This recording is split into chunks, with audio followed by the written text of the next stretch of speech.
2025 সালের মাধ্যমিক পরীক্ষার্থীদের জন্য আজকে এবিটিএ টেস্ট পেপার থেকে 493 পৃষ্ঠায় 1 নম্বরের অঙ্কগুলো করাচ্ছি। দেখো 1 নম্বরে 1 দাগের অঙ্কটা, গ্রামের বর্তমান জনসংখ্যা পি,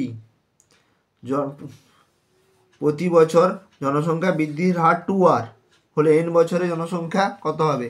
তাহলে চক্রবৃদ্ধি সুদের ক্ষেত্রে কি জানি, পি সমান এখানে দেওয়া আছে, দেখো ছোট পি পি আর কি দেওয়া আছে দেখো, আর সমান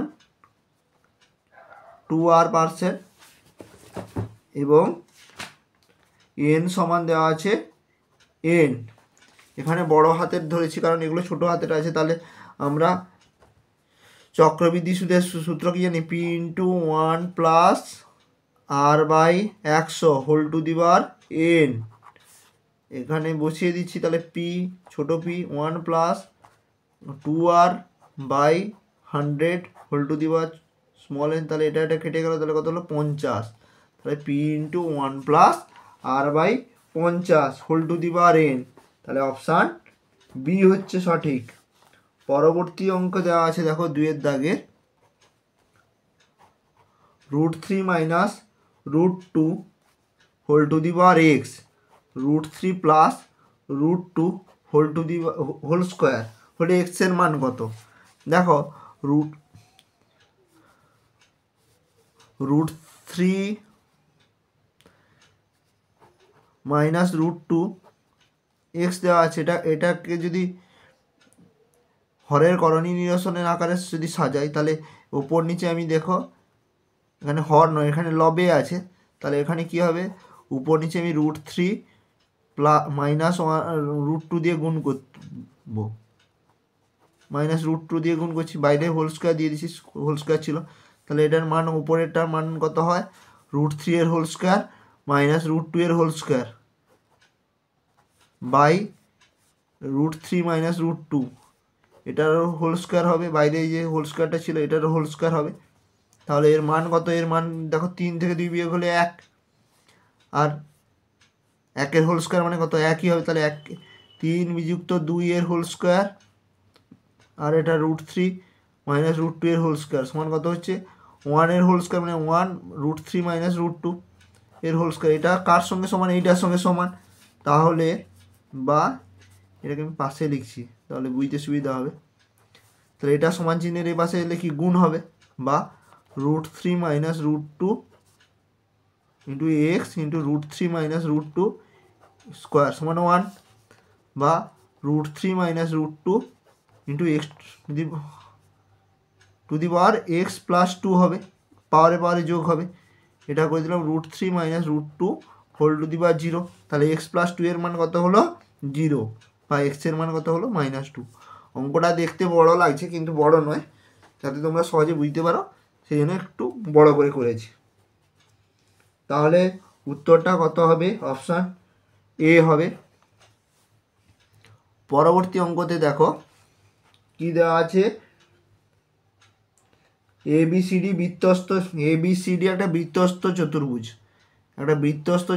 দেওয়া আছে ABCD।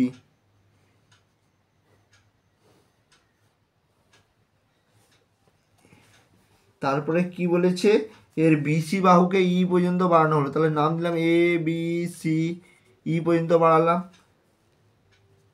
এখানে D।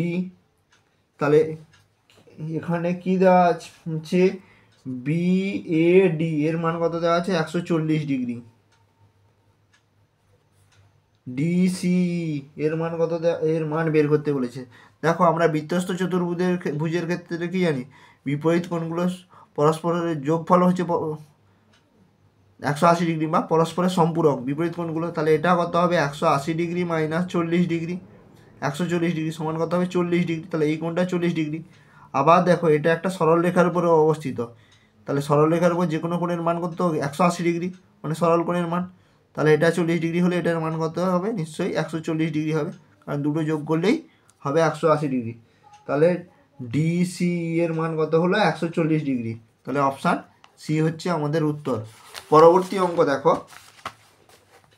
4 দাগে কি দেওয়া আছে, একটি ঘনকের সমগ্র তলের ক্ষেত্রফল S বর্গ একক। কর্ণের দৈর্ঘ্য দেওয়া আছে ডি একক। এস এবং ডি এর মধ্যে সম্পর্ক ধরি, ঘনকের ধার কি হবে? ঘনকের ধার সমান এ একক, ছোট হাতের একক। তাহলে সমগ্র তলের ক্ষেত্রফল কত হবে? এস সমান 6a স্কোয়ার। এটা সমগ্র তলের ক্ষেত্রফল হলো। আর কর্ণের দৈর্ঘ্য কত হয়? √3a। এবার কি বলেছে? এস আর ডি এর মধ্যে সম্পর্ক বের করতে বলেছে। দেখো, বা এখান থেকে কি পাচ্ছি? এ স্কোয়ার সমান s/6, বা এখানে এ সমান কত পাচ্ছি? √3টা এই পাশে চলে আসবে, তাহলে স্মল d/3। তাহলে এটা স্কোয়ার করলে কত হবে?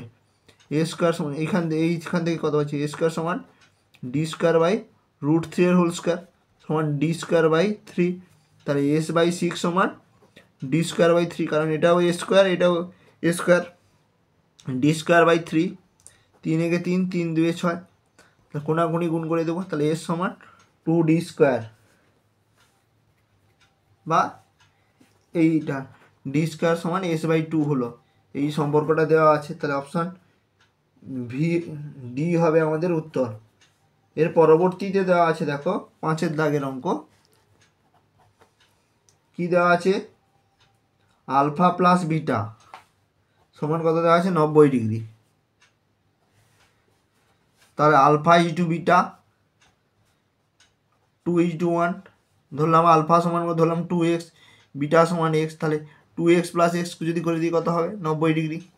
তাহলে 3x সমান কত হচ্ছে? 90 ডিগ্রি। x সমান কত হচ্ছে? বা x সমান 90কে 3 দিয়ে ভাগ করলে 30 ডিগ্রি হয়। তাহলে কি বলেছে এখানে? কিসের মান বের করতে বলেছে? সাইন আলফা অনুপাত সাইন বিটার মান। তাহলে সাইন আলফা অনুপাত সাইন বিটার মান, তাহলে আলফা কত হচ্ছে? আলফা হচ্ছে 2 × 30 ডিগ্রি। তাহলে আলফার মান 2x ধরেছিলাম, 2 × 30 ডিগ্রি মানে কত? 60 ডিগ্রি। বিটা কত হচ্ছে? বিটা হচ্ছে 30 ডিগ্রি, কারণ বিটা সমান x ধরেছিলাম। তাহলে sine alpha is to sine beta সমান কত হবে? সাইন 60 ডিগ্রি অনুপাত সাইন 30 ডিগ্রি সমান কত হবে? Sine 60 degree √3/2, sine 30 degree 1/2। দেখো 1/2 নিচ থেকে চলে গেল, তাহলে √3 অনুপাত 1। তাহলে অপশান সি হবে উত্তর। এর পরবর্তী অঙ্ক দেওয়া আছে, দেখো এই অঙ্কটা আমাদের বারবার পড়েছে। এখানে সংখ্যাগুরু মান 15 হলে এর মান কত হবে? এক্স এর মান কত হবে? এক্স এর মান 15, কারণ যে সংখ্যাটা বেশিবার থাকে সেটাই সংখ্যাগুরু মান হবে। তাহলে 15 আছে দুবার, 16 দুবার, 17 দুবার। তাহলে এক্স এর মান 15 হলে তবেই সংখ্যাগুরু মান 15 হবে। তাহলে অপশান এ হচ্ছে উত্তর। পরবর্তীতে 2-এর দাগের অঙ্ক দেখো। অংশীদারি ব্যবসায় 3 জনের মূলধন দেওয়া আছে। নির্দিষ্ট সময়ের পরে লভ্যাংশের পরিমাণ হবে কি? লভ্যাংশের পরিমাণের অনুপাত কত হবে? 45 আমি দুটো করে শূন্য বাদ দিয়ে দিচ্ছি, 60:90। উভয়ের থেকে দুটো করে শূন্য বাদ দিয়ে দিলাম। এবার 15 দিয়ে ভাগ করলে কত হয়? 15 3 45, 15 4 60, 15 6 90। তাহলে এই অনুপাত হবে। আবার দেওয়া আছে, দেখো পরবর্তীতে যৌগিক অনুপাতের ব্যস্তানুপাত। যৌগিক অনুপাতের ক্ষেত্রে কি জানি? সামনের পদগুলো বা পূর্ব পদের সঙ্গে গুণ হয়, আর উত্তর পদের সঙ্গে গুণ হয়। তাহলে পূর্ব পদগুলো গুণ করছি। অনুপাত লিখছি না, আমি নিচে লিখে দিচ্ছি বাই আকারে, সি ইন্টু এ ইন্টু বি। দেখো উপর নিচে কেটে যাচ্ছে, সি কাটছে, এ কাটছে, বি কাটছে। তাহলে উপরে কত হচ্ছে? এ স্কোয়ার বি² c²/1। এর ব্যস্ত অনুপাত কত হবে? ব্যস্ত করলে উল্টে যাবে, 1/a² বি² c² সমান 1:a² বি² c²। a² বি² c² একসঙ্গে থাকবে, তো ব্র্যাকেট দিয়ে দিতেও পারো। এবার দেখো পরবর্তী অঙ্কতে 3-এর দাগে কি দেওয়া আছে? দুটি বৃত্ত পরস্পরকে বহিঃস্পর্শ করলে তাদের সাধারণ যা কয়টি পাওয়া যাবে। তাহলে দুটি বৃত্ত ধরলাম, এখানে একটা বৃত্ত, পাশাপাশি এরকম একটা বৃত্ত বহির্ভাবে স্পর্শ করেছে মানে পাশাপাশি স্পর্শ করেছে। তাহলে এখানে একটা স্পর্শক আঁকা যেতে পারে, এখানে একটা স্পর্শক আঁকা যেতে পারে, এখানে একটা স্পর্শক আঁকা যেতে পারে। মোট তাহলে কটা স্পর্শক আঁকা গেল? 3টি। তাহলে 3 হবে উত্তর। পরবর্তীতে দেখো, বৃত্তীয় পদ্ধতিতে কোনো পরিমাপের একক কি হয়? আমরা জানি রেডিয়ান, তাহলে রেডিয়ানই লিখে দেব। আচ্ছা, একটি ঘনকের শীর্ষবিন্দু কটা হয় বলো দেখিনি? একটি ঘনকের শীর্ষবিন্দু, একটা ঘনক যখন করছি তখন আমরা পাই 6টা তল, 6টা তলের জন্য এখানে 4টা, এখানে 4টা, মোট 8টা শীর্ষবিন্দু পাই, 8টি শীর্ষবিন্দু। আর কর্ণ কটা পাবো? এই কোণ থেকে এই কোণ পর্যন্ত একটা, আবার এই কোণ থেকে এই কোণ পর্যন্ত একটা, আবার এই কোণ থেকে ওই কোণ পর্যন্ত একটা, আর ওই কোণ থেকে ওই কোণ পর্যন্ত, মোট 4টা পাই কর্ণ। তাহলে মোট কটা হলো? 4 যুক্ত 8, 12টি। এবার 7টি অখণ্ড সংখ্যার গড় কত হবে? 7টি অখণ্ড সংখ্যার গড় কত হবে? মাঝখানের সংখ্যাটা হবে, তবু তোমাদের বোঝার জন্য বলছি। তাহলে 1, 2, 3, 4, 5, 6, 7, তাহলে যোগ করলাম, কত হলো?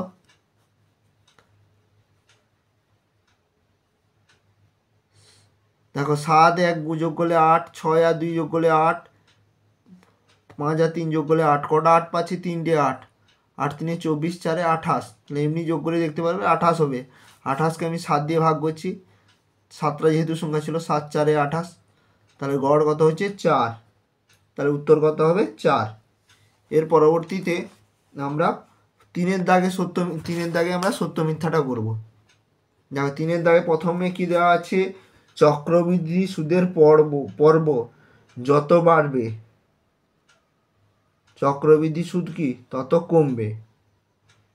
দেখো পর্বতে যত ভাঙা যাবে, ধরো 1 বছরে যদি একটা পর্ব হয়, সেটা যদি 6 বছরের পর্ব হয়, তাহলে 6 বছর পরে কি হয়? 6 মাসে, 6 মাসে যদি একটা পর্ব হয়, তাহলে 6 মাস পরে কি হচ্ছে? সুদরা আসলে যোগ হচ্ছে, এর ফলে কি হচ্ছে? সুদ তো এমনিতেই বাড়বে। আবার যদি 6 মাসের পরিবর্তে যদি 3 মাসে পর্ব হয়, তাহলে 3 মাসে যে সুদরা হচ্ছে সেটা আসলের সঙ্গে যুক্ত হবে, তাহলে সুদ বাড়বে। এখানে কি দেওয়া আছে? সুদ কমবে দেওয়া আছে, তাহলে উক্তিটা কী হবে? মিথ্যা হবে। ঠিক আছে। পরবর্তীতে দেখা যাচ্ছে, দেখো সংখ্যাগুরু মানের ক্ষেত্রে কি হয়? সামনে যে পদটা থাকে পূর্বপদ গ্রেটার দেন উত্তরপদ হয়, উত্তরপদ এখানে হয়, তাহলে উত্তরপদটা এখানে ভাগ করলে কি হবে? এখানে উত্তরপদটা নিচে হবে আর এখানে পড়ে থাকবে 1, কিন্তু প্রশ্নে দেওয়া আছে দেখো উত্তরপদ বাই পূর্বপদ, তাহলে সেটাও কি হবে? মিথ্যা হবে। একটি সমকোণী ত্রিভুজ, দেখো একটি সমকোণী ত্রিভুজের ব্যাস, অতিভুজকে ব্যাস ধরে ত্রিভুজ অঙ্কন করলে কি হবে?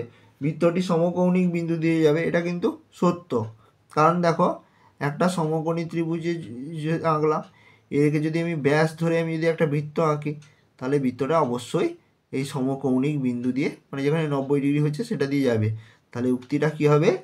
সত্য। পরবর্তীতে দেওয়া আছে দেখো 4-এর দাগে কি দেওয়া আছে? সেক থিটা ও কস থিটার গুণফল 1-এর কম হবে। এটা ভুল। সেক থিটা সমান কত জানি? সেক থিটা সমান তো 1/cos থিটা, এর সঙ্গে যদি আমি কস থিটা গুণ করি, সেক থিটা সমান 1/cos থিটা, সেক থিটা, তাহলে পরিবর্তে 1/cos থিটা লিখছি, ইন্টু কস থিটা গুণ করলাম, তাহলে কস থিটা কেটে গেল, সমান কত হচ্ছে? 1 হচ্ছে, তাহলে উক্তিটা কী হবে? মিথ্যা। পরবর্তী অঙ্ক দেওয়া আছে দেখো, একটি ঘনকের প্রতিটি বাহু দ্বিগুণ করলে ঘনকের আয়তন মূল আয়তনের কত গুণ? 4 গুণ হবে বলেছে। দেখো ঘনকের আয়তনের সূত্র কত?